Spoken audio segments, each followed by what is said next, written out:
Bayangkan Bapak Ibu, betapa banyaknya negara-negara Jazirah Arab itu tunduk di hadapan negara Amerika dan Israel itu hanya karena pernyataan Nabi dalam hadisnya tentang akhir zaman. Betul kata Nabi, semua negara-negara di Jazirah Arab itu tunduk di hadapan orang negara-negara tersebut. Saking tidak bernilainya negara-negara yang di Arab yang notabennya agamanya Islam.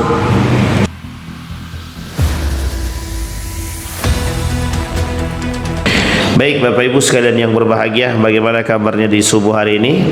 Alhamdulillah beberapa hari ini hujan terus ya Ibu ya, Bapak Ibu ya. Alhamdulillah hujan terus. Sekadang panasnya bukan main beberapa hari yang lalu, tapi sudah diguyur hujan. Jadi sekarang ketika panas banyak yang ngeluh, ketika hujan banyak yang protes. Kalau hujan yang protes daerah Panam ke bawah ini banjir gitu deh. Rumah tidak banjir kan Bang? Hampir ya. Oh jangan sampai lah. Jadi hari Senin kemarin itu hujan deras, sampai perjalanan menuju Panam itu yang berangkat 6:30 macet panjang. Subhanallah. Ditambah dengan waktu keberangkatan sekolah panjang sekali. Tapi waktu tidak macet panas, semua protes juga.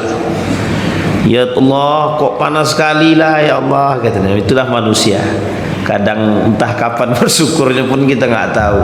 Dikasih panas salah, dikasih ini salah. Sampai ibu-ibu bilang dekat rumah itu panas bukan main Ustaz, katanya. Jemur 5 menit kering, saking panasnya gitu dia. Tapi kalau tak dikasih itu, dikasih hujan, aduh Ustaz kami jemur pakaian berhari-hari tak kering-kering gitu. Hujan terus. Jadi kadang-kadang susah. Makanya Allah tuh bingung, kasih hujan salah tak kasih hujan salah, kata Allah. Cuman begitu protesnya manusia, Allah tetap masih menunjukkan keberkahannya dan rahmatnya. Amin ya rabbal alamin. Baik Bapak Ibu sekalian yang berbahagia, di subuh hari ini ada nasihat daripada Imam Al-Ghazali yang ingin kita bahas dalam kitab Asnaful Maghrurin. Di dalam kitab Asnaful Maghrurin, orang-orang yang tertipu, kita akan coba bahas dalam poin yang ketiga. Kata Imam Al-Ghazali di poin yang ketiga itu ada namanya sinfus salis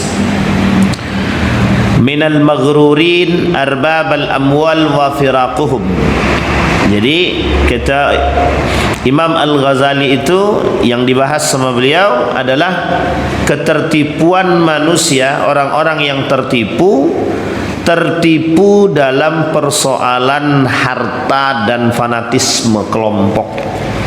Ini penting.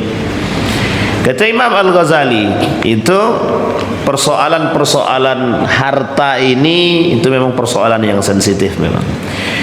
Al-firqatul ula firqatun minhum yuhrisuna ala bina'il masajid wal madaris wal ribatat والصهارج للماء وما يظهر للناس ويكتبون أسماءهم بالآخر عليه ليتخلد ذكرهم ويبقى بعد الموت أثرهم وهم يظنون أنهم استحقوا المغفرة بذلك وقد اغتروا فيه من وجهين. Ada kelompok-kelompok tertentu, mereka membangun masjid, sekolah dengan harta yang mereka miliki. Mereka memiliki kekayaan yang lebih, kemudian mereka tampakkan apa yang mereka lakukan untuk manusia di hadapan Allah, di hadapan manusia yang lain dengan harta yang mereka miliki. Mereka membangun masjid, mereka bangun sekolah, mereka gunakan untuk yang baik, tetapi mereka tunjukkan, tampakkan ke hadapan manusia. Maka kata Imam Al-Ghazali, ightarru fihi min wajhin. Ada dua hal yang membuat mereka tertipu, dua wajah. Ahaduhuma annahum qad iktasabu min az-zulmi wasyubhat warish wal jihad al-mahzura wa hum qad ta'arradu li sukhtillahi fi kasbiha. Fa idzan qad 'asaw fi kasbiha fal wajib alaihim fi at-taubati waraddaha ila malakiha in kanu ahya. Kata Imam Al-Ghazali, ada orang banyak harta itu dan bisa membangun apapun, itu perlu ditinjau dari dua hal. Kalau mereka bisa tertipu, kadang tertipu dengan dua hal, kata Imam Al-Ghazali. Yang pertama, annahum qad iktasabu minaz zulmi wasyubhat. Bisa jadi ada orang-orang yang kaya kok dermawan dia. Itu kita tidak boleh seuzon sebenarnya, tetapi ini pernyataan Imam Al-Ghazali. Coba tengok dulu. Kalau kekayaan mereka kemudian mereka pamerkan ke hadapan manusia, perhatikan baik-baik sekalipun itu kebaikan. Kata Imam Al-Ghazali, bisa jadi qad iktasabu, mereka telah mendapatkan harta tersebut minaz zulmi wasyubhat, dengan cara yang zalim atau yang subhat atau yang tipu daya, warish wal jihatul mahzurah, atau dengan cara-cara yang terlarang. Wahum qad ta'arradu li sukhtillahi fi kasbiha, mereka sedang melakukan perlawanan terhadap Allah karena mereka telah durhaka kepada Allah dalam mencari rezeki. Nah, ini penting juga nih. Nanti kita lihat fitnahnya harta di dunia ini. Fa idzan qad asawallah fi kasbiha, mereka telah maksiat kepada Allah dalam mencari rezeki, nafkah. Makanya Bapak Ibu, dalam mencari harta ini memang kemarin kita pernah bahas itu. Jadi dalam satu hal itu fitnah harta itu banyak sekali. Fitnah harta itu banyak. Jadi gini Bapak Ibu, kalau kita bicara tentang harta, itu kita bicara apa yang kita makan. Tapi ketika kita bicara apa yang kita makan, apa yang kita dapat, itu kita berbicara bagaimana cara kita mendapatkan. Setelah kita berbicara bagaimana cara kita mendapatkan, sebenarnya kita sudah melihat, sudah mencari tahu terlebih dahulu apa yang hendak kita kerjakan. Jadi pertama yang kita makan, yang kita cari, yang kita pakai, yang kita dapat. Yang kedua bagaimana cara kita mendapatkan. Bagaimana cara kita mendapatkan? Yang ketiga, sebenarnya pekerjaan yang kita dapatkan itu, yang menghasilkan pendapatan itu, apakah benar atau tidak benar? Itu perlu ditinjau. Makanya butuh sebenarnya seorang mukmin itu ilmu yang betul-betul tentang halal haram, itu penting. Ada satu kitab, lain waktu kita bahas insyaallah. Ada satu kitab judulnya Hadza Halalun wa Hadza Haramun. Jadi dalam satu kebaikan itu kadang-kadang bisa muncul keharaman. Dalam satu kebaikan bisa muncul keharaman. Ini contohnya. Kata Imam Al-Ghazali, orang banyak tertipu dengan orang-orang yang memiliki harta yang melimpah dan dermawan, tapi mereka kemudian melakukan izhar linnas, mereka tampakkan ke hadapan manusia. Bisa jadi, kata Imam Al-Ghazali, bisa jadi ada dua wajah. Satu di antaranya mereka bisa jadi mendapatkan dengan cara yang haram. Makanya Bapak Ibu, kalau berbicara tentang persoalan halalnya haram, halal haramnya harta kita, itu banyak tinjauannya. Yang Anda makan, yang Anda dapat. Yang kedua bagaimana cara Anda mendapatkan. Kemudian yang ketiga pekerjaan Anda sudah baik atau belum. Yang terakhir Anda melihat dengan nurani, dengan iman atau dengan nafsu. Nah, itu penting poinnya itu Pak. Sehingga mohon maaf, sebelum kita mendapatkan pekerjaan, kita mesti ada usaha dulu. Nah, usaha kita mencari pekerjaan itu dengan apa? Dengan iman nurani atau dengan hati kita, atau dengan nafsu kita?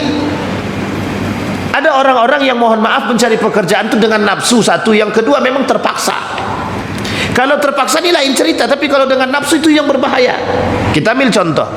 Apapun pekerjaannya, yang penting aku dapat pekerjaan. Sehingga mohon maaf, ada pilihan. Anda pilih mana? Jual mengedar narkoba, pendapatan per bulan 20 juta. Sementara Anda kerja kantoran atau guru, kerja gajinya cuma 2 juta. Itu kan beda. 2 digit dan tidak pakai digit, kan begitu?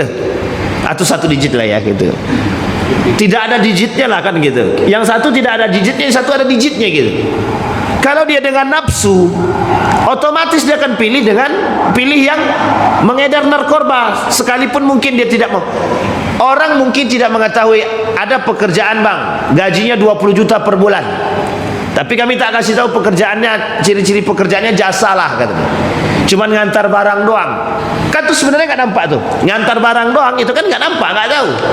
Tapi tahukah di balik kalimat jual jasa atau cuma sekedar jasa? Ternyata jasa mengantar narkoba, jasa mengantar narkoba, jasa mengantar minuman khamar atau miras tersebut, jasa mengantarkan A, B, C, D, tapi yang haram-haram gitu. Jasa mengantarkan daging babi, jasa mengantarkan A, jasa mengantarkan B, jasa mengantarkan C, semua yang haram gitu. Tapi gajinya mahal, 20 juta gitu. Tapi kemudian mereka akan berdalih, itu kan cuma jasa, kami kan cuma pengantar. Tidak, kami kan cuma pengantar tapi tidak pengkonsumsi.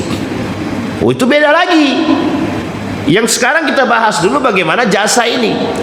Toh kalau dia meninjau dengan iman sekalipun harganya, gajinya besar, tapi kalau pekerjaannya haram, ngapain harus dicari? Kan begitu. Kalau harusnya dia berpikir dengan iman. Tapi kalau dia berpikir dengan nafsu, dia enggak. Yang penting aku dapat duit 20 juta, 10 juta beli HP baru, 10 juta buat nyicil. Nyicil apa? Nyicil rumah, nyicil mobil dan lain sebagainya, selesai. Nanti setelah aku kaya baru aku taubat. Iya, kalau dia sebelum taubat itu sudah kaya kemudian masih bisa bertobat, diberikan kesempatan. Baru masuk 2 bulan mati. Kapan tobatnya, kan begitu? Itu masalah kan begitu. Artinya begitu, itu fitnah, Pak. Jadi fitnah harta ini memang betul-betul menjadi masalah. Sudah dikatakan oleh para ulama itu, bahkan dalam Al-Qur'an itu, inna amwalakum wa auladakum fitnah, kata Allah. Itu anak, itu istri, itu harta, itu fitnah gitu itu. Fitnah betul. Kadang Pak lakinya tidak mau mencari yang haram, tapi istrinya memaksa, ambilnya lah, awak kan tak punya duit dah, kata bininya. Atau sebaliknya kadang-kadang. Nah, bisa jadi karena kasihannya seorang suami terhadap istri, nah, kan istri lagi yang kena kan. Nah, ini penting, Pak, untuk dipahami. Maka kata Imam, nanti kita bahas itu, Pak. Dan ini menjadi fitnah akhir zaman, Pak. Harta ini menjadi fitnah akhir zaman. Fitnah akhir zaman. Bapak Ibu lihat faktor harta ya, faktor harta. Kita bicara tentang fitnah. Ini faktor harta. Bayangkan Bapak Ibu, betapa banyaknya negara-negara Jazirah Arab itu tunduk di hadapan negara Amerika dan Israel itu hanya karena harta. Coba bayangkan, takut kehilangan triliunan, ratusan triliun, takut kehilangan ratusan miliar hanya karena jangan membela Palestina, maka kehidupan Anda kami berikan. Coba bayangkan, jangan membela Palestina, apa yang Anda mau kami kasih. Tapi unik.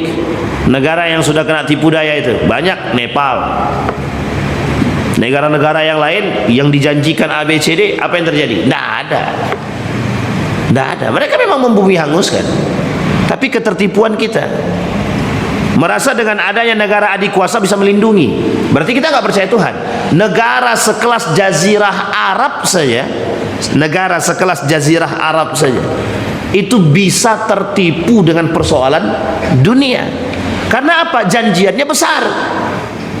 Anda investasi sekian miliar, Anda investasi sekian triliun, kata Amerika Serikat. Investasi ke kami, kita buat usaha kerjasama, bisnis kerjasama, usaha untuk negara. Sekian triliun, anggaplah 10 triliun misalkan, kita masuk. Nanti Anda akan mendapatkan keuntungan per bulan sekian. Tergiur, Pak, tak perlu mencari hal yang lain. Investasi pariwisata misalkan, itu semua rombaknya harta. Bayangkan, Pak, kalau 100.000, itu kemarin bahasa fitnah yang saya katakan, ada cerita ini unik betul. 5 miliar ditolaknya. Jadi ada satu usaha bisnis batubara, ditawarkan oleh pihak perbankan 55 miliar, ditolaknya, Pak. 25 miliar, enggak, kami enggak mau main dengan riba, ditolaknya, Pak. Ketika 100 miliar, apa katanya? Ada ustadz yang membolehkan. Agak kacau begitu. Itu fitnahnya di situ. Harta, Pak. Bayangkan, 5 miliar ditolak, 25 miliar ditolak, pas 100 miliar goyang semuanya, Pak. Direksi goyang semua. Coba bayangkan. Fitnah harta, Pak. Laki-laki kalau tidak ada harta, sayangnya bukan main sama istrinya kan. Tapi coba hartanya melimpah, apa yang dicarinya? Cari bini baru, Pak. Kalau kau tak mau, udah cari laki lain, diceraikan ya, Pak, dia nikah lagi, nanti dibuatnya lagi pada bini yang lain. Mesti begitu, mesti itu karakter, Pak. Begitulah karakteristik fitnah daripada harta tersebut. Yang bisa mengendalikan harta tersebut adalah iman, hanya iman. Karena orang yang beriman dia punya kekuatan. Nah, itu pun bisa goyang. Nah, gimana yang tak punya iman? Itu yang menjadi masalah. Makanya mohon maaf Bapak Ibu, fitnah harta itu besar sekali. Sampai rela kita nih di dunia ini, mata kita nih, bayangkan Itu karena faktor apa? Itu cuma faktor dunia, bukan faktor ya politik, tapi politiknya harta itu semua ekonomi kan. Coba bayangkan ketakutan fitnah itu kalau nah itu skala besarnya Pak, karena memang fitnah yang dibuat oleh Yahudi ini memang harta. Nah kita kembalikan nanti, kita sambil jalan itu fitnah Jazirah Arab, besar betul fitnah itu. Dan memang kata Nabi, kelak yang muncul itu, kenapa Imam Mahdi turunnya di Arab itu, kenapa turunnya Isa juga di sana, enggak di Indonesia? Itu pertanyaan besar. Kenapa tidak di negara lain? Karena yang akan kembali kepada kejahiliah itu paling nampak itu nanti di Jazirah Arab. Di mana Nabi turun, di situ paling banyak yang kembali kepada jahiliyah. Baik. Nah, kata Imam Al-Ghazali, itu poinnya kata Imam Al-Ghazali. Bisa jadi mereka dapatkan dengan cara yang subhat, yang zalim, yang tipu daya, kemudian dengan cara yang haram, yang itu menentang Allah. Dan itu melakukan kedurhakaan kepada Allah, dan mereka bermaksiat kepada Allah. Kita ambil contoh sederhana saja. Ada ya koruptor lah, ini memang kemana-mana bahasanya yang nampak ya begitu, memang gimana lagi, koruptor itulah yang paling nampak, memang tidak bisa didiamkan itu. Pertanyaannya kan yang korupsi ini kan banyak juga beragama Islam. Berarti kalau umat muslim percaya dia kepada Allah tapi dia korupsi, kan dia sedang menentang Allah gitu, dia sedang melawan Allah. Artinya bahasa sederhananya kata Imam Al-Ghazali, mereka sedang bermaksiat, wa'asawallah, mereka bermaksiat kepada Allah. Nah, maka di dalam mencari rezeki, kalaupun dalihnya adalah kalau kami tidak korupsi, anak istri kami mau makan apa? Coba bayangkan, kalau sempat ini menjadi dalih, tapi saya yakin tidak ada orang korupsi itu dalihnya adalah untuk anak istri, itu saya yakin nggak ada. Kenapa? Karena dia sudah punya gaji. Coba bayangkan, Direktur Pertamina, ya kan, wakil menteri. Kalau wakil menteri itu berapa gajinya? Nggak usahlah kita ambil tinggi-tinggi, kita ambil 10 juta per bulan. Sekarang pertanyaannya 10 juta per bulan, dia sudah punya mobil, punya rumah, apa yang kemudian menjadi masalah? Yang menjadi masalahnya apa sekarang? Mungkin mobilnya kurang bagus, yang tadinya Hummer kurang, harusnya Rubicon. Salah, harusnya Rubicon itu dibawanya Hummer, kan begitu harusnya. Cuma karena gengsi kan, gengsi, tekanan, gaya hidup, ini yang disebut dengan materialisme, kemudian gaya hidup, hedonisme. Nah, ini menjadi persoalan, sehingga dorongan untuk melakukan kemaksiatan kepada Allah melalui perbuatan-perbuatan yang diharamkan, termasuk salah satunya adalah dengan korupsi, suap, menghasilkan uang dengan cara yang haram. Banyak contohnya menghasilkan dengan cara yang haram. Tukang dukun itu duitnya haram itu. Yang dukun-dukun tuh haram duitnya, nggak usah Bapak Ibu percaya lagi, itu tipu daya, itu muslihat semua, muslihat setan semua kan. Karena memang sudah dikatakan, kalau bisa melihat orang berjalan di atas air, jangan tertipu Pak, jangan tertipu. Setan pun bisa jalan di atas air. Cuma kan malaikat nggak mungkin menampakkan diri dia jalan di atas air. Nah, orang yang diberikan kelebihan itu mereka tutupi diri mereka. Kelebihan yang diberikan yang diberikan Allah kepada orang-orang yang saleh tidak akan mereka tampakkan kecuali dengan izin Allah. Nah, kalau ada orang menampakkan secara kasat mata perbuatan tersebut dengan bangga, itu berarti setan itu. Yakin aja lah kalau itu jin itu. Baik. Maka kemudian kata Imam Al-Ghazali, fal wajib alaihim, maka yang paling wajib bagi mereka fit taubati, harus taubat. Taubat dari cara yang haram. Kayaknya dia mencari uang dengan cara yang haram itu perlu pertaubatan. Kita ambil hal yang syubhat itu begini sederhananya. Bank konvensional itu kan semuanya bunga bank, bermainnya bunga bank. Gaji karyawan itu diambil dari mana? Ini kan menjadi perdebatan panjang para ulama itu. Perdebatan gaji karyawan itu diambil dari mana? Ya dari situ Pak. Mau dari mana lagi? CSR enggak mungkin. CSR itu diberikan pada yang lain. Lah gajinya memang dari situ memang. Jadi dana yang dipinjamkan diputer, kan per bulannya ada bunganya. Nah, masuk. Nah inilah yang kemudian dibayarkan. Ada diambil dari dana administrasi Ustaz. Pertanyaannya administrasi 100.000 per bulan. Administrasi apa yang 100.000 per bulan? Administrasi itu cuma di depan. Registrasi administrasi itu di depan. Anggaplah 500.000 satu orang. Ya kalau satu hari itu yang masuk ada 50 lebih. Lah kalau yang masuk cuman 2-3 sementara karyawannya banyak, bagaimana membayar dengan administrasi? Kita harus pakai logika. Sehingga butuh ada perputaran uang dengan bentuk kerjasama dengan beberapa orang-orang yang membutuhkan. Ya kalau dengan caranya islami, kalau caranya tidak islami, ternyata bermain dengan bunga semua suku bunga. Ya itu yang dihasilkan kemudian diberikan kepada. Mohon maaf, memang ini pertanyaannya pernah ditanyakan, bagaimana kami yang gajinya dari bank? Ini kan masalah. Sama dengan penjual narkoba tadi, mohon maaf, bukan penjual, jasa kirim narkoba. Kami tahu itu duit hasil narkoba. Tapi kemudian mohon maaf, orang itu bayarkan jasanya ke kami dari hasil duit penjualan narkoba yang kami ngantarnya sebagai kurir. Subhatnya di situ, Pak. Tapi kalau kita paham keharaman sesuatu kemudian kita terima, ya jadi haram, Pak. Kita ambil contoh. Ibu-ibu jual warung makan. Di sampingnya ada prostitusi. Ibu tahu yang mbak-mbak itu pelaku prostitusi. Tapi beli makannya di warung kita. Kita tahu duit hasil daripada. Sampai sini paham maksudnya? Tidak kalau kita jualan, kalau kita kasih kita rugi. Tak kita kasih duitnya haram. Ibu pilih yang mana? Tetap jualan di situ atau tidak? Harusnya jangan jualan di situ, cari tempat lain. Tapi karena pekerjaannya di situ dan paling mudah dapat duitnya di situ kan. Dan memang apalagi kalau sudah jadi kontrak kerja antara, mohon maaf, lembaga prostitusi dengan warung makan tersebut. Kami kan cuma mengasih makan, masalah mereka halal tak haram itu tak urusan kami. Tidak bisa begitu. Tidak bisa. Sampai sini paham ya? Maka kata Imam Al-Ghazali, fal wajib alaihim fit taubah. Mereka wajib bertaubat. Nah kalau tidak taubat, mereka akan kembali kepada urusan dosa. Nah, maka rudduha ila malakiha in kanu ahya. Kalau mereka masih diberikan oleh Allah kehidupan, maka sebaiknya cepat-cepat bertobat. Nah kemudian dikatakan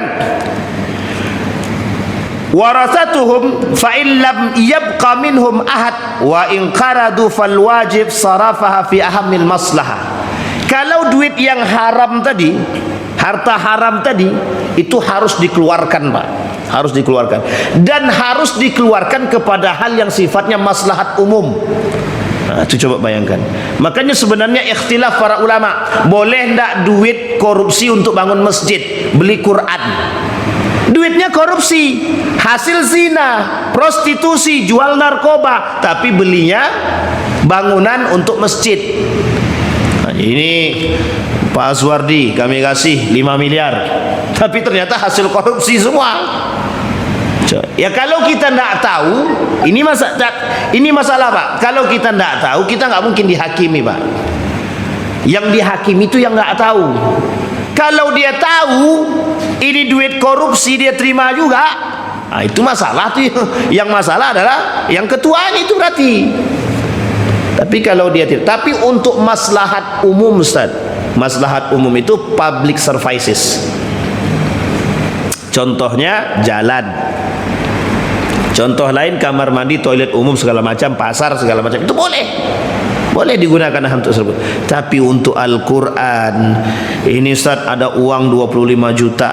Mohon maaf nih, kemarin saya alhamdulillah dapat untung besar habis jual mirasan tika. Sudah pakai ucapan alhamdulillah, hasil jual miras. Nih Ustaz 25 juta untuk apa? Wakaf Al-Quran. La ilaha illallah. Itu yang nerima bingung itu mesti. Kalau beriman dia, tak diterima ini sedekah, diterima ini barang haram. Maka kata para ulama ikhtilaf. Tapi yang paling kita mengikuti mazhab Imam Syafi'i. Saya mengikuti mazhab Imam Syafi'i. Tidak usah diterima, Pak. Tidak bisa digunakan untuk hal-hal yang sifatnya agamis, religi, tidak bisa. Untuk pondok pesantren jangan, untuk Al-Quran jangan, kalau kita tahu. Nah kalau kita tidak tahu, itu tak urusan kita Pak. Tak bisa kita, jangan pula korek-korek, Pak Suwardi ini Pak ada sedekah, tapi penting, boleh, tapi dengan bahasa yang halus biar mereka tak tersinggung. Wah, alhamdulillah habis jual sawit ya? Bukan Ustaz, habis jual narkoba. Kalau kita tahu keharaman, maka tolak. Tidak bisa Pak. Dan sebenarnya mohon maaf Pak ya, banyak sekali subhat sekarang itu terjadi, itu banyak, betul banyak. Saya sebenarnya mengatakan begini, tapi jangan tersinggung nih yang punya rumah sakit ya, rumah sakit tuh Pak, itu banyak sekali subhat di dalam itu. Ada fokus rumah sakit memang tujuannya untuk bisnis, cari uang aja ada, sehingga nyawa manusia itu tak berharga, tapi cuma cari duit aja gitu. Itu kan masalah juga tuh gitu. Makanya jangan bangun rumah sakit, bangunnya rumah sehat. Kalau rumah sehat, insya Allah keluar rumah itu sehat dia. Kalau rumah sakit makin sakit dia cirinya begitu Bu.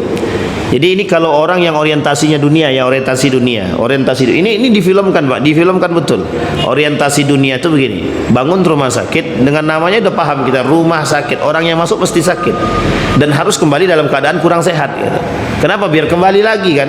Makanya istilah obat itu bukan menyembuhkan, istilah obat itu cuma meringankan. Karena mesti akan kembali lagi dan mesti akan datang lagi. Itu bahasanya Pak. Maka dikasihlah obat tadi untuk meringankan. Nanti sakit lagi, balik lagi. Begitu terus. Ini sebenarnya sirkulasi. Islam tuh tidak begitu. Mana yang sakit?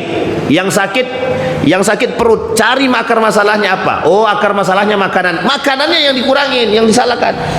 Makanya harusnya kalau sakit gigi yang dicabut apa? Yang cabut gigi. Yang sakit gigi yang dicabut hidung. Salah itu. Paham sampai sini Pak Ibu ya?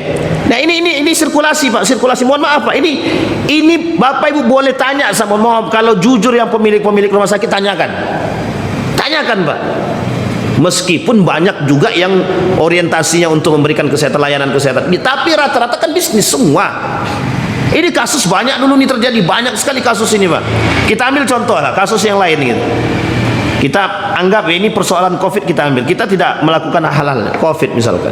Itu berbondong-bondong jadi relawan itu. Karena ternyata di balik kerelawanan itu ada bantuan dana kan. Dan orang mencari itu Pak. Jadi akhirnya apa? Mohon maaf, kita di samping menjadi relawan kan kita memang perlu biaya untuk hidup. Iya, tapi yang normal aja. Di tengah COVID orang semuanya kehilangan pekerjaan dan semua masyarakat dalam kemiskinan. Gaji orang-orang yang melakukan, mohon maaf, yang ikut-ikutan itu dibilang adalah taruhan nyawa, 80 juta, 60 juta, 30 juta, 40 juta. Sementara yang sakitnya berduit pun tidak. Dan itu dibiayai oleh mana? Oleh negara. Coba bayangkan. Jadi mohon maaf Pak, dunia fitnah, ini fitnah harta kan, fitnah dunia kan. Dunia dengan hartanya begitu. Coba bayangkan, nyawa manusia aja bisa dibisniskan. Nyawa manusia bisa dibisniskan. Anda mau operasi 50 juta. Kalau Anda nggak mau operasi ya nggak apa-apa, itu terserah Anda. Nah, coba bayangkan tuh. Ini kalau sempat dokternya kayak gini memang kurang ajar betul ini. Anda pilih mana? Kalau Anda operasi 50 juta, kalau Anda nggak mau operasi ya nggak apa-apa, terima aja gitu. Coba bayangkan. Jadi orang kadang-kadang didoktrin dengan rasa takut sehingga mohon maaf mau tidak mau melakukan apa yang dikatakan. Maka kita butuh kejujuran. Maka kita butuh dokter-dokter yang jujur, yang memang betul-betul memberikan kejujuran. Bapak sakitnya ini loh hasilnya. Dilihatin semua. Dan sesuai ya bagi yang mengerti. Ini butuhnya ilmu di situ Pak. Ya udah dokter, terserah dokter. Nah, ini kan penting, enak gitu. Akhirnya sesuai diagnosa, memberikan obat sesuai. Itu pun hanya untuk meringankan. Nah perlu sesekali Bapak Ibu, mohon maaf ya, perlu sesekali melihat sejarah munculnya rumah sakit. Memang basis awalnya itu adalah orientasinya untuk memberikan layanan. Nah Muhammadiyah itu melahirkan dari surat Al-Ma'un. Dari surat Al-Ma'un itu murid daripada Kiai Haji Ahmad Dahlan itu menghasilkan rumah sakit. Itu ide pertama Pak, dari surat Al-Ma'un. Dari surat Al-Ma'un itu tafsirnya yang diajarkan berbulan-bulan, yang hampir semua muridnya itu bosan. Kemudian ditanya sama muridnya, Guru, ini kok tidak selesai-selesai, surat ini aja tidak selesai-selesai, itu terus yang diulang. Ditanya sama Kiai Haji Ahmad Dahlan, sudah ada yang mengamalkan? Diam semua, tidak ada yang mengamalkan. Akhirnya lahirlah yang disebut Rumah Sakit Muhammadiyah itu. Nah, ini sejarahnya Bapak Ibu, di Muhammadiyah, tapi di dunia ada sebabnya, perlu dipahami. Nah, baik, maka kata Imam Al-Ghazali, itu bisa diberikan untuk hal-hal yang sifatnya maslahat, public services. Nah, kalau hasil yang haram digunakan untuk rumah tahfiz, kemudian untuk Al-Quran, berkahnya nggak ada, Baik. Kemudian warubbama yakunul aham wa tafarraqa 'anil masakin wa ay faidatun fi bunyan yastaghna anhu wa yatruk wa yamut wa innama ghalaba 'ala haula'i ar-riya' wa syahra wa ladzatu dzikr. Fal wajhu tsani, adapun yang kedua kata Imam Al-Ghazali, annahum yadhunnuna bi anfusihimul ikhlas wa qasad al-khair fil infaq wa uluwil abniyati. Apa kata Imam Al-Ghazali? Apakah mereka mengira hasil kedermawanan mereka itu betul-betul ikhlas karena Allah dengan hal yang kebaikan atau bukan? Bisa jadi tidak. Jadi begini Bapak Ibu, aku ikhlas nih, aku bantu 50 juta, ikhlas dunia akhirat. Nah, misal ya, itu lisan aja kadang-kadang tuh. Orang yang ikhlas biasanya nggak ngomong ikhlas dia, nggak usah percaya betul. Ikhlas betul Ustaz, ikhlas. Dalam hatinya balik kan Ustaz. Na'udzubillah. Tapi kita berhusnuzon kepada orang itu penting. Cuma ini yang dikatakan Imam Al-Ghazali, kata annahum yadhunnun, mereka mengira bagi mereka sendiri apa yang telah mereka infakkan itu, apa yang telah mereka dapatkan dari kedermawanan harta yang mereka berikan kepada orang lain itu dengan ikhlas, dengan niat baik. Nah, itu perkiraan saja. Bisa jadi perkiraan itu tergantung pada niat mereka. Ada orang yang mohon maaf memberikan sajadah untuk masjid, niatnya untuk cari suara kan? Itu jelas. Dan itu fakta Pak. Unik dunia ini, akhir-akhir ini memang Allah pertontonkan semua manusia itu, karakternya itu ditontonkan sama Allah kan. Nah, nih karpet sekian, kami dari awal sampai akhir. Tapi tunggu ya, cair ya. Tunggu cair kapan kalau aku sudah duduk jadi anggota dewan. Nah, duduk gimana? Sampai sini paham Bapak Ibu ya. Itu kejadian Bu. Disumbangkannya karpet, ndak naik, dia digulungnya balik. Coba bayangkan. Nah, ini kejadian nyata lagi nih di salah satu masjid di Pekanbaru nih Pak. Karena dia gagal jadi dikudeta jadi ketua masjid, gara-gara karakter dia, gara-gara sifat arogansinya, dikudeta jadi ketua masjid. Apa yang dilakukannya? Dimintanya wakaf itu. Kemarin kami ada sumbangan sedekah karpet, ada sedekah AC, kami mau ambil kembali dengan surat resmi pula itu. Haram hukumnya mengambil harta yang sudah diwakafkan, yang sudah diwakafkan, diinfakkan, disedekahkan, haram untuk diambil. Kecewa berat dia karena dikudeta tadi, kecewa dia dikudeta jadi ketua masjid. Akhirnya mau diambilnya hasil-hasil sedekah masyarakat itu. Ambillah, tanggung di akhirat itu. Tapi setelah ketika mau diambil Pak, dikirimlah oleh salah satu pengurus yang baru itu video tentang salah seorang ustadz berbicara tentang keharaman mengambil harta barang yang telah diwakafkan dan disedekahkan. Tak jadi Pak diambil, tak jadi. Tapi kan sudah ada niat. Paham Bapak Ibu? Artinya apa? Di situ kita bisa menilai. Mereka bersedekah bukan karena Allah, tapi karena jabatan ketua masjid. Ketua masjid aja, mengambil ketua masjid aja harus kayak gitu.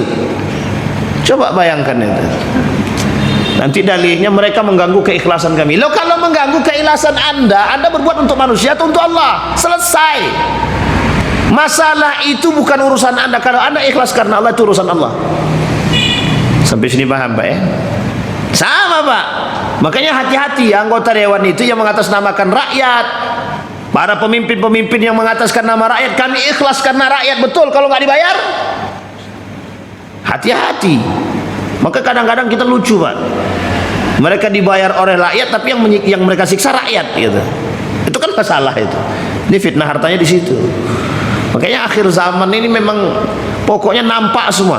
Cuman kan manusia itu nggak tahu, saya kok nggak cerdas-cerdas itu. Ya itu tadi al-mughtarrun. Nah ini bahasa kita hari ini Pak, namanya mughtarrun, orang-orang yang tertipu. Nah, bayangkan yang tertipu dengan urusan dunia. Bayangkan Pak, coba kita pakai logika, kurang kaya apa Pak negara-negara di Jazirah Arab itu, Oman, Qatar, Dubai, Arab Saudi segala macam, kurang kaya apa? Kurang kaya apa Pak? Sampai orang asli pribumi itu tidak ada satupun yang HP-nya, mohon maaf ya, yang kayak gini tuh nggak ada Pak, yang hancur-hancur lebur kayak gini tuh nggak ada. Nggak ada nih Pak Niha nih, hancur-hancur tuh nggak ada orang kaya kayak gitu. Nggak ada orang di Dubai itu, mohon maaf ya, yang membutuhkan dana sedekah tuh nggak ada. Justru di Dubai itu disediakan satu tempat khusus bagi masyarakat miskin, silakan ambil makanan ini secara gratis, setiap hari disediakan. Nggak ada yang ngambil itu, yang ngambil bukan orang asli pribumi, justru pekerja-pekerja yang ada, yang datang dari negara Pakistan, Afghanistan, Indonesia, itu yang ngambil itu Pak. Nah coba bayangkan, kurang kaya apa negara Jazirah Arab itu? Pertanyaan kita sederhana saja, mengapa mereka tidak berani terhadap Israel, Palestina, tidak berani terhadap Israel atau Amerika? Itu kan selesai masalah kita sebenarnya. Ini urusan politik, bukan urusan politik. Ini selain daripada urusan politik, Anda takut terganggu hartanya, kekuasaannya, itu saja. Padahal kalau mau mereka berkumpul semua negara-negara di Jazirah Arab ini, blok semua, selesai urusan. Coba bayangkan, apa yang mau diblok semuanya? Pariwisata buat negara Eropa tutup, negara-negara yang cinta terhadap Israel itu tutup. Uang negara Amerika, warganya Amerika saja menolak terhadap pemerintah Amerika sendiri. Lah kita kok mau ikut-ikutan, kan lucu. Ini ada meme terbaru nih. Meme itu seorang, ini mohon maaf ya, kasus rektor UI kemarin yang sempat mengundang pro Israel, habis itu Pak, sama dengan beberapa lembaga yang lain itu. Ini cara dari Bang Kalwi Mawar. Itu mengundang datang sebagai pembicara yang pro terhadap Israel. Ya jelas dihabisi. Akhirnya kan klarifikasi. Ini penyakit orang Indonesia begitu. Datangkan dulu, tengok responnya. Kalau responnya ternyata jelek, baru klarifikasi. Tidak butuh kita klarifikasi, itu tidak butuh kita Pak. Coba bayangkan, cuma masalah mencari nama, mencari piti, mencari kemuliaan, mencari tempat jabatan, seolah-olah dengan hal-hal begitu mereka mulia. Justru mereka dihinakan orang. Biarlah kami dihinakan oleh manusia Ustaz, tapi kami dimuliakan oleh Allah. Sejak kapan? Nah jelas pro Israel kok dimuliakan oleh Allah. Sampai sini paham Bapak Ibu ya? Itu kasus itu Pak. Beberapa lembaga yang mengundang itu habis dihinakan oleh manusia itu. Baik. Fal wajhu sanitu sedaya annahum yadhunnun bi anfusihim al-ikhlas wa qasad al-khair fil infaq wa ulul abniyati. Walau kallafa ahadun minhum an yunfiqa dinaran ala miskinin lam tusmah nafsuhu bidzalika li'anna hubbul madhi mustakinun fi batinihi. Nah, ini bayangkan Bapak Ibu, ini mohon maaf ya, ini yang tadi kita bahas nih. Ada orang berinfak mengharapkan pujian saja, bukan suara ya, baru pujian nih. Oh memang Bang Didi itu dermawan kali. Tak apa-apa, itu biasa. Tidak ada itu, aku ikhlas. Tapi Bapak Ibu kan tahu kan gaya orang ikhlas dan sombong dan angkuh dan mohon maaf, gaya-gaya orang berinfak tapi minta dipuji itu kan nampak kan. Udahlah, tidak usah. Hamba Allah aja lah, hamba Allah aja, nggak apa-apa. Tapi di amplop itu ditulisnya namanya gitu. Hamba Allah tapi di amplop ditulis namanya. Ini kan ada meme video itu lewat kota infak, ya kan? Bukan kota infak, pada angkat tangan infak si fulan sekian, hamba Allah sekian, duduk sampingnya. Itu tahu enggak hamba Allah itu siapa? Aku. Astagfirullah wa atubu. Bu, Pak, saya ingin kasih tahu sama Bapak Ibu, tidak ada satupun manusia yang tidak membutuhkan pujian, itu tidak ada. Satupun tak ada. Tidak ada satupun manusia yang tidak membutuhkan, yang tidak menyukai pujian. Semua suka. Hanya saja hati-hati. Ali bin Abi Thalib mengatakan pujian itu menghancurkan, Pak. Pujian itu menghancurkan. Ada salah satu tanda akhir zaman di Jazirah Arab itu, Pak. Nanti kan Sungai Efrat itu akan mengering. Dalam hadis Nabi itu, kalau Sungai Efrat itu mengering, dalam hadis Nabi itu, meskipun hadis ini dihasankan, itu nanti akan keluar itu, Pak. Di bawah itu akan keluar benih-benih emas. Itu akan menyebabkan timbulnya perpecahan. Jadi gini, ketika salah satu pulau di Indonesia ini, kami pernah ke sana, namanya Pulau Merah di Jawa Timur, Banyuwangi. Itu kami pernah main ke seberang itu, Pak. Main, namanya pulau, dari tepian pantai itu dekat, Pak. Tapi apa yang terjadi? Tahun 2008 itu ditemukan emas di pulau tersebut. Langsung dikapling. Tidak boleh ada yang apa-apa. Coba bayangkan. Dan itu rebutan. Ini yang saya maksud ilustrasi. Ini kan kacamatanya emas. Dunia itu nakat, duit, emas, berlian, permata, perak, itu semua kan lambang dunia itu, lambang dunia. Makanya kata Nabi dalam hadisnya, ya abdad dinar, ya abdad dirham, wahai penyembah duit, wahai penyembah dinar, wahai penyembah dirham, kata Nabi. Ini sebutin langsung. Siapa penyembah itu? Ya manusia-manusia yang kayak tadi itu. Makanya kita katakan jazirah Arab tadi itu akan berkelahi itu, Pak, persoalan emas itu. Coba bayangkan. Sampai dikatakan hal-hal begitu. Sampai ada satu fitnah yang lain itu, Pak. Pertikaian anak-anak putra mahkota karena jabatan dan kekuasaan. Coba bayangkan, pertikaian yang terjadi di antara putra-putra mahkota di Jazirah Arab itu disebabkan karena tahta, kekuasaan. Bisa rela membunuh saudara demi kekuasaan. Tidak bernilai harga nyawa saudara yang hanya takut akan menjadi pemimpin, disingkirkan dengan cara apapun. Kalau bukan fitnah kekuasaan apa? Kalau bukan fitnah dunia apa itu? Kalau bukan fitnah harta apa? Makanya Bapak Ibu, kalau bahasa Gus Baha itu sebenarnya Indonesia ini udah Islamnya paling baik dah. Sebenarnya begitu memang kita lihat iya. Yang rakus kekuasaan tuh ya memang yang tak beriman aja memang. Ya sama Ustaz di sana juga begitu, iya juga sih memang. Sampai sini paham Bapak Ibu. Itu fitnah tuh, Pak, fitnahnya. Makanya mohon maaf, Pak, yang dikatakan Nabi itu terbukti sudah. Fitnah kekuasaan, fitnah harta, fitnah pujian, semua terjadi. Dan itu mereka berbuat tidak ada karena Allah, mereka berbuat karena sesuatu, pujiannya lah, untuk mendapatkan suara lah, dan semuanya nampak kan, untuk mendapatkan penghormatan lah. Nah sekarang kan terbukti kan, orang kaya yang paling terhormat daripada orang yang beriman. Orang kaya lewat karena dia donatur, minta ampun, itu donatur masjid kami itu. Ustadz guru ngaji yang lewat, udah Ustaz tolong ambilkan air tuh Ustaz, sini Ustaz. Coba bayangkan. Makanya Pak Buya Yahya itu paling marah dia kalau ada ustadz dari negara, kalau ada ustadz dari daerah lain lebih dimuliakan daripada ulama tempatan, itu paling marah beliau. Kenapa?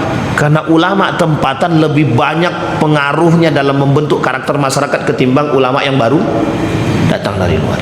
Kenapa demikian? Kadang begitu kita, Pak. Ulama yang dari luar silahkan masuk, bayarnya sekian juta. Ulama tempatan tidak usah dibayar, ikhlas. Coba bayangkan, ini kacamata dunia begitu sekarang. Kenapa? Itu tadi, pokoknya banyak sekali fitnah ini, Pak, banyak betul. Nah maka apa yang dikatakan oleh Imam Al-Ghazali itu ternyata terbukti kan, terbukti manusia hari ini pada aspek itu. Bayangkan mereka pergunakan harta-harta yang haram mereka hanya untuk membangun satu hal yang sifatnya dilarang oleh agama, bangun masjid, Quran, segala macam. Tapi ternyata duit yang mereka miliki haram semua. Maka kalau kita tinjau, perlu tidak Ustaz kita lakukan penelitian pembangunan masjid di Indonesia dari harta-harta koruptor gitu, atau dari duit-duit yang dikorupsi gitu. Ya nggak usah lah, nggak usah kita teliti kan. Kalau kita teliti nanti banyak yang tersangkut korupsi pula kan. Nah, itu menjadi masalah. Baik, itu yang pertama. Kelompok yang pertama orang yang tertipu dengan dunia. Kata Imam Al-Ghazali ada dua wajah dalam kelompok pertama tersebut. Yang pertama adalah wajahnya tadi adalah orang-orang yang memang mereka mengira apa yang mereka infakkan itu sudah ikhlas, ternyata bukan, tapi karena urusan pujian dunia dan kehormatan. Kemudian yang kedua, ada begitu, ada banyak orang-orang yang memang masa anggota dewan sumbangannya cuma 50.000. Nah, kan begitu. Karena bahasa tersebut tersinggung dia, di mana letak harga diriku? Akhirnya dikeluarkan 5 juta, ternyata tak berharga di sisi Allah, cuma hanya mendapatkan pujian manusia. Di hadapan Allah hilang semua. Tapi kata pengurus masjid, lantaklah, yang penting itu urusan dia. Ikhlas tak ikhlas tak urusan dia, yang penting kami dapat, kan begitu. Ya kita untung, dia buntung, Pak.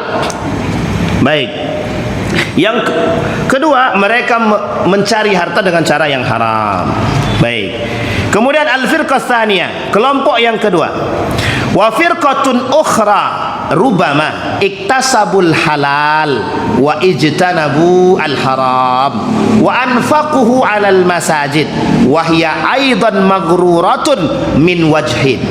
Ada orang mencari rubama, kemungkinan mencari harta dengan cara yang halal, dan dia menjauhi dari perbuatan yang haram. Kemudian mereka infakkan harta mereka, mereka sedekahkan harta mereka untuk membangun masjid. Ini pun kata Imam Al-Ghazali, mereka bisa tertipu dengan dua wajah.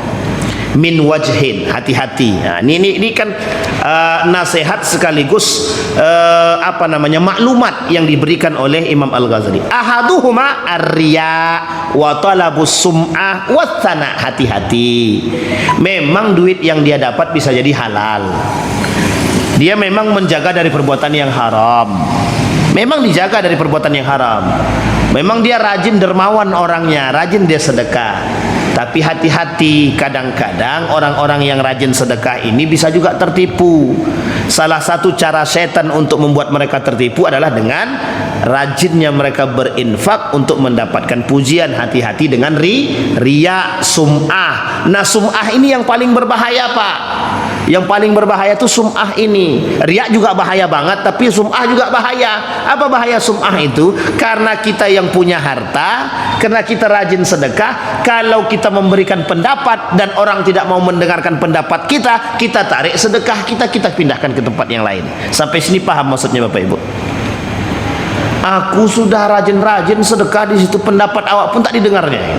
Tapi tenang, kalau sekarang tak usah Bapak Ibu ragu. Siapa yang punya banyak duit pasti akan didengar suaranya. Pasti akan didengar itu. Nah, begitu dia. Duitnya banyak, donatur dia semua, setengah masjid ini dia isinya. Mesti didengar tuh, omongannya mesti didengar. Sekalipun buruk. Mesti didengar sekalipun buruk. Mesti begitu sekarang. Baik. Oke, fa innahu rubbama yakunu fi jawarihi au baladihi fuqara'un wa sarafal mal ilaihim ahammu. Mungkin di negara mereka, kata Imam Al-Ghazali, di daerah dia ini banyak orang-orang miskin. Nah, kemudian dia bersedekahlah harta dia kepada orang-orang yang miskin tadi. Itu kan lebih penting, betul. Tapi hati-hati dengan riyaknya, dengan sum'ahnya, dengan sanaknya. Sanak itu pujian. Nah, coba bayangkan Pak, Imam Al-Ghazali mengatakan yang harus berhati-hati itu dengan pujian. Ada Ibnu Athaillah itu begini, kata Ibnu Athaillah. Ada seorang yang terbesit dalam hati dia, aku tidak mau sholat di masjid Jamiatul Zahidin, nanti takut dikira aku ini orang soleh. Nah, kalau dia berpikir begitu dalam hatinya, itu kata Ibnu Athaillah itu sudah termasuk orang-orang yang yang tertipu. Coba susahnya jadi manusia itu hidupnya kan. Itu kalau pengen kita belajar bersih-bersihin hati ya begitu itu. Ah, itu Pak kuncinya, itu ilmu tasawuf itu. Itu tidak mempan ilmu ekonomi itu. Tidak mempan ilmu ekonomi, tidak mempan ilmu-ilmu yang kayak gini, ini enggak mempan. Itu tasawuf betul itu. Karena butuh riyadhah untuk mensucikan diri dan membersihkan. Itu memang berat, Pak. Penyakit yang paling susah diobati itu yang obatnya nggak ada selain di muka bumi ini selain daripada Al-Qur'an itu, dan zikir itu cuma obat sakit hati. Obat penyakit hati itu cuma ada sholat, zikir, puasa, zakat, puasa, pokoknya yang sifatnya mendekatkan diri kepada Allah. Dan itu ilmunya tasawuf itu Pak. Perbanyak zikir, perkuat, selalu menyebut. Yang selalu menyebut nama Allah saja bisa tertipu, apalagi yang tak pernah menyebut nama nama Allah. Bayangkan. Baik. Fa innal masajida kasiratun wal ghardu minhal jami' wahdah fayajzi'u an ghairihi wa laysa al-ghardu bina'al masjid fi kulli sikkatin wa fi kulli darbin wal masakin wal fuqara muhtajun. Atau mereka lebih penting membangun masjid ketimbang memberi makan anak yatim. Nah, Bapak Ibu, ini penting untuk kita garis bawahi kalimat ini. Ini penting betul untuk digaris bawahi. Bapak Ibu, masjid itu tidak perlu megah-megah, Pak Kiai, Pak Ketua. Masjid itu tidak perlu megah-megah, tapi kita harus paham apakah orang yang miskin di samping kita nih lebih banyak yang membutuhkan. Kalau lebih banyak yang membutuhkan orang miskin ketimbang untuk masjid, sebaiknya tidak usah bangun masjid. Bangun masjid tapi ala kadarnya. Makanya sebaik-baiknya membangun masjid itu sederhana saja. Yang penting jamaahnya ada. Ini ada satu daerah nih memberikan bantuan kepada orang miskin, tapi wajib dia datang ke masjid. Wajib. Diberi sediakan beras sebanyak mungkin untuk kaum fukara wal masakin, tapi dengan catatan wajib ke masjid. Nah, ini cara mereka menggait masyarakat agar bisa datang ke masjid. Berarti yang harus ke masjid yang miskin-miskin doang, Ustaz, yang fukara. Yang kalau mereka akan membutuhkan. Lah yang kaya kan tidak perlu dikasih. Lah kalau yang kaya butuh berarti dia miskin hati namanya itu. Iya kan, kalau yang kaya pula. Tapi ini ada cerita, Pak. Cerita kami punya kegiatan namanya pembagian Jumat Berkah. Jumat Berkah itu setiap Jumat, Pak. Jadi yang biasa datang tuh teman-teman Gojek tuh sering datang ngambil gitu kan. Uniknya, Pak. Uniknya lagi, yang pakai mobil Fortune, yang pakai mobil Pajero turun dari mobil ngambil. Bukan ikut sedekah tapi ngambil. Setelah kita tanya, ngapain Pak? Bapak kan Pak lebih berhak untuk bersedekah ketimbang mengambil. Apa jawaban dia? Lain berkahnya daripada makanan yang betul, Pak. Tapi boleh Bapak Ibu tanya. Ini mohon maaf ya, ini mohon maaf. Ini perlu juga kita contoh. Mohon maaf betul, Pak. Ternyata begitulah orang-orang yang ikhlas bersedekah itu memberikan dampak pengaruh yang besar terhadap keberkahan itu. Coba bayangkan, Bapak Ibu hari ini berikan 100, besok datang 200 orang. 200 kita berikan, datang 300. Dan itu mereka yang meminta, yang mengambil itu bukan hanya sekedar orang-orang tak mampu. Bahkan yang punya mobil pun mau turun. Jawabannya sederhana. Lain berkahnya. Harusnya, itu kita doakan itu. Semoga orang yang ini ikut bersedekah juga. Jadi dia ngambil sedekah iya, ngambil boleh, tapi sedekah juga gitu. Tapi jangan mau ngambilnya doang, tuh nampak kali pelitnya kan gitu. Ngambil doang maunya tapi tak mau sedekahnya kan gitu. Nah, jadi Bapak Ibu, betapa mudahnya manusia hari ini tertipu dengan urusan-urusan dunia. Begitulah manusia sekarang. Nah, maka Bapak Ibu, dalam poin yang kedua tadi kita perlu sampaikan, jangan membangun masjid tinggi-tinggi sampai bertingkat-tingkat, ternyata anak orang miskinnya, anak yatimnya sama sekali kita tidak pernah perhatikan. Itu jauh lebih tidak bermanfaat. Habis dua masjid ini untuk miliaran rupiah hanya untuk masjid saja. Sementara orang miskin di pinggir kiri kanan ini, nah, kalau kita sudah cukup dengan kenyamanan kita, selesai. Tapi kalau diperturutkan kenyamanan jamaah, tak akan ada selesainya. 100 jamaah di dalam, setiap kepala beda kenyamanannya masing-masing. Beda betul, Pak. Kami pengennya ya, Pak Ketua tolong ganti imamnya itu. Diganti sama ketua imamnya. Kata yang sebelah sana, kami pengen yang itu diganti muazzinnya, diganti sama ketuanya. Kami pengen, kata ibu-ibu belakang, kami pengen tirainya diganti, udah busuk, ganti pula. Itu terus nggak akan selesai kalau kita uruskan hal-hal begitu, nggak ada selesainya. Nggak ada selesainya, Pak. Nah, tapi Ustadz kan kami bersedekah untuk itu. Betul, untuk itu. Tetapi sebaiknya perhatian masjid terhadap masyarakat di sekitar yang tidak mampu dan yatim itu jauh lebih penting. Jauh lebih penting. Wa inna ma khaffa alaihim daf'ul mal fi bina'il masjid li zuhuri dhalika bainan nas wa lamma yasma' min ath-thana alaihi min al-khalqi fa yadhunnu annahu ya'malu lillahi wa huwa ya'malu li ghairillah. Hati-hati bagi mereka yang suka menginfakkan hartanya di jalan di hartanya untuk bangun masjid dan lain sebagainya, yang bertujuan untuk menampakkan kepada manusia bahwa hei manusia, masjid itu terbentuk, akulah donaturnya. Ternyata mereka bukan berniat untuk kepada Allah, tapi mereka berinfak li ghairillah, selain daripada Allah.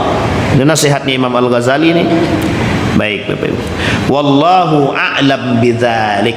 Allah lebih tahu dengan urusan-urusan seperti ini.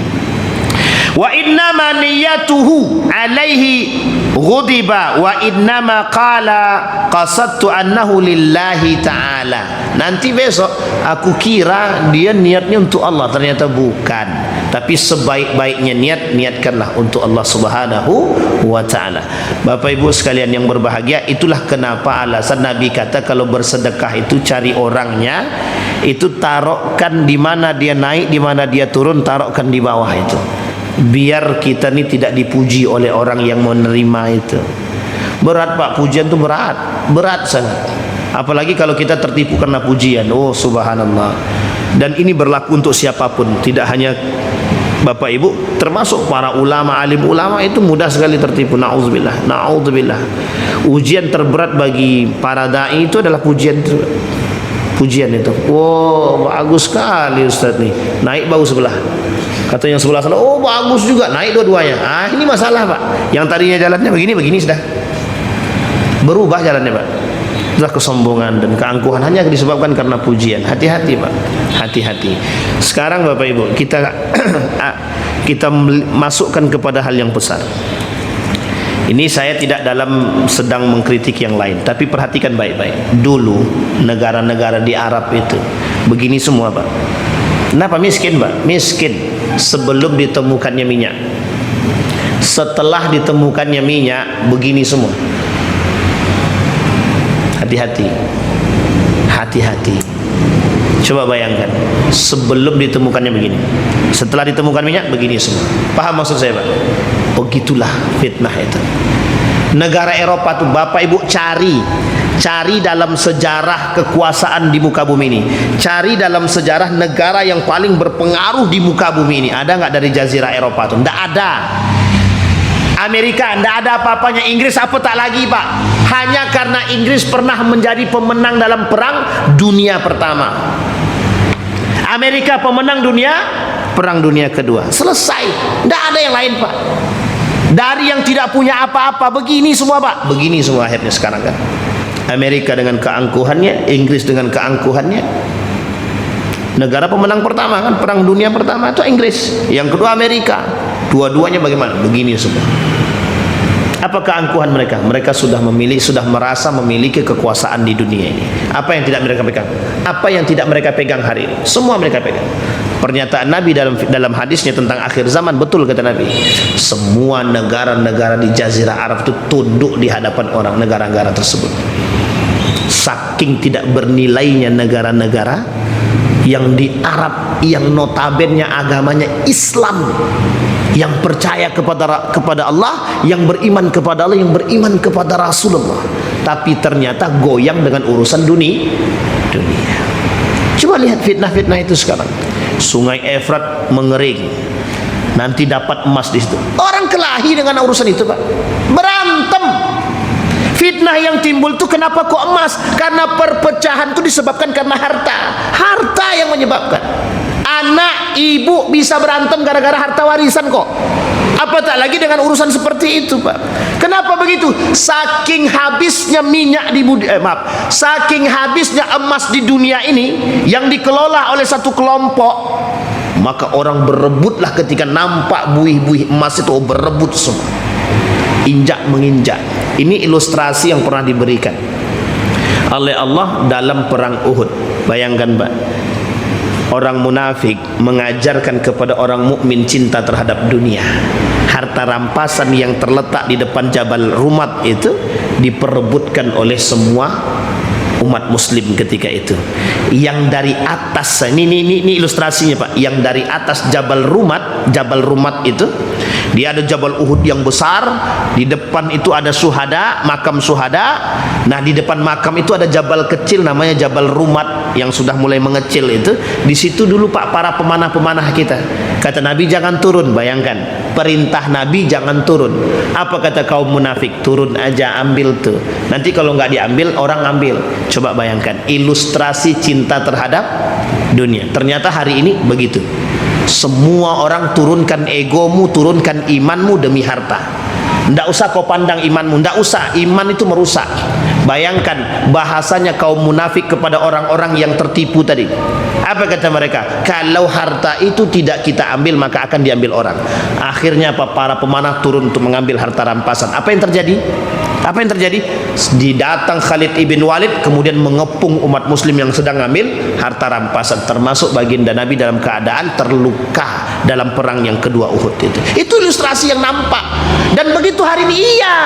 Hanya saja kita tidak dalam perang senjata. Tapi kita dihabisi dengan apa? Dengan harta, Pak. Nih, para pejabat, para orang-orang yang so alim, nih harta. Ngakunya di lisan tidak butuh tapi ternyata diambil. Lemah iman. Nabi saja yang ketika itu tidak didengarkan oleh mereka, apalagi sekarang yang Nabi tidak ada. Nabi tidak ada. Yang tersisa ulama, itu pun kalau ulama yang benar. Tidak ada yang didengar. Paham maksud saya Bapak Ibu? Betapa gentingnya hidup kita sekarang. Betapa sulitnya hidup kita sekarang. Betapa kita berada di ujung tanduk. Nabi yang hidup di masa itu tidak didengarkan oleh kaum-kaum yang berada di Jabal Rumat beserta orang-orang munafik. Nah kita, Nabi tidak ada, ulamanya agak susah kita temukan yang garis lurus sekarang, agak sulit kita temukan yang garis lurus ini Pak. Maka kalau Bapak Ibu temukan ulama yang garis lurus hari ini, bersamalah dengan mereka. Serius Bapak Ibu. Kalau tidak, kita yang ikut mereka. Jangan salah Pak, jangan salah. Ini masalah nih bagi kita nih. Nah, apa tak lagi yang hari ini kita tak menemukan orang-orang seperti dahulu. Kalau zaman dulu kan, Masya Allah. Ini mohon maaf saya tidak membanggakan orang zaman dahulu, tetapi ini tidak tidak sedang membanggakan berlebihan.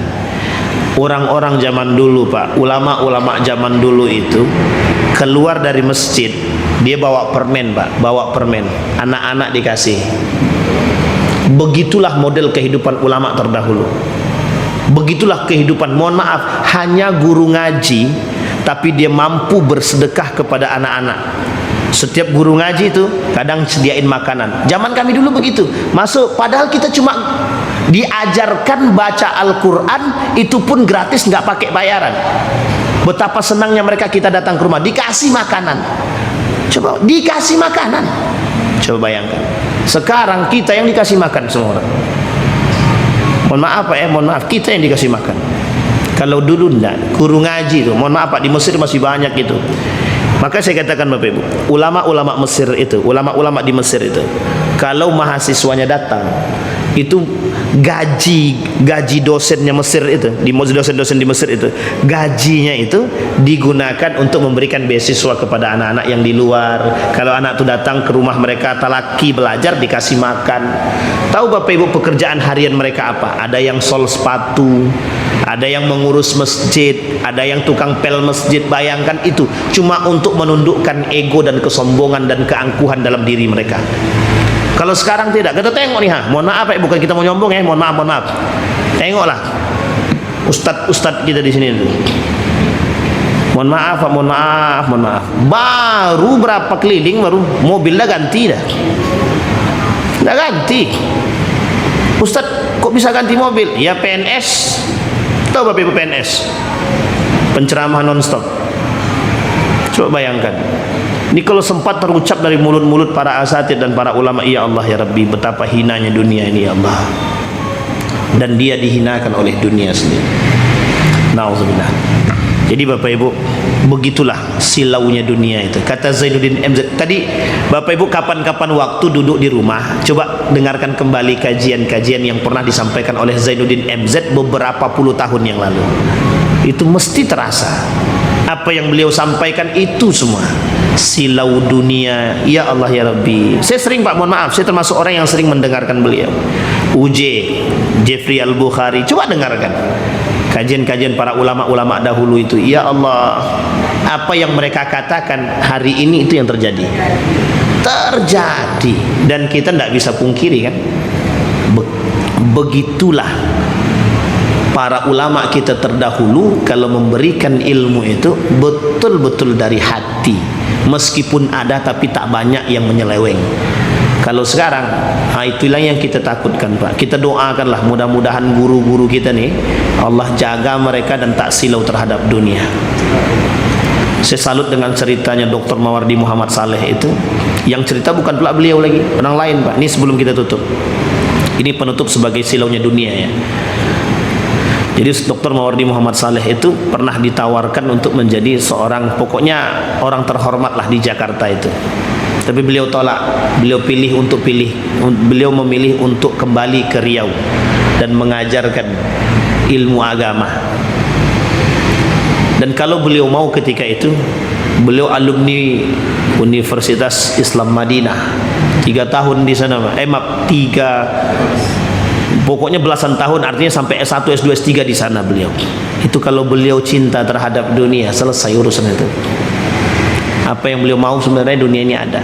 Ini dalam rangka bercerita, dan ini nanti dipotong aja juga nggak apa-apa. Tapi ini sebenarnya kita sedang menceritakan seseorang yang masih hidup sebenarnya. Kita mengambil ibrah betapa kita perlu berhati-hati dengan kehidupan dunia, Pak. Perlu kita berhati-hati. Di Pekanbaru ini ada beberapa ulama yang alhamdulillah saya tengok hari ini tidak silau dengan dunia. Ada, tapi saya tak sebutkan namanya. Yang tadi cuma kesebutan. Tapi ada satu orang yang saya tengok itu sampai hari ini, ini beliau cerita, saya tanya langsung, sampai hari ini beliau tidak pernah tahu berapa jumlah uang yang didapat ketika kajian. Tidak pernah tahu. Sampai hari ini tidak pernah tahu. Paham maksud saya, Bapak Ibu? Tidak pernah beliau membuka amplop yang diberikan oleh jamaah. Tidak pernah. Dan beliau tidak pernah tahu apa isinya. Dan kita tanya, kenapa Ustaz tidak cari tahu? Jawabannya sederhana, mengganggu keikhlasanku, kata dia. Coba bayangkan, masih ada manusia begitu? Masih ada, meskipun dianggap langka. Ada pertanyaan, Bapak Ibu? Cukup? Sehat? Oh, ini tuh penting tuh, sehat nih. Kalimat terakhirnya itu sehat secara akal, sehat secara iman, sehat secara jasmani. Itu yang paling penting bagi kita hari ini, agar kita bisa tetap istiqamah. Kita berdoa kepada Allah. A'udzubillahi minasyaitonirrajim. Bismillahirrahmanirrahim. Hamdas syakirin, hamdan na'imin, hamdan yuwafi ni'amahu wa yukafi'u mazidah. Ya Rabbana lakal hamdu kama yanbaghi li jalali wajhikal karim wa 'azimi sultanik. Allahumma salli ala Muhammad wa ala ali Muhammad fil alamin innaka Hamidum Majid. Allahumma ighfir lana dhunubana wa dhunuba walidina warhamhuma kama rabbayana shighara. Allahumma faqihna fid din wa 'allimna ta'wil. Allahumma ighfir lahum warhamhum wa'afihim wa'fu anhum wa akrim nuzulahum wa wasi' madkhalahum waj'al al-jannata mathwahum.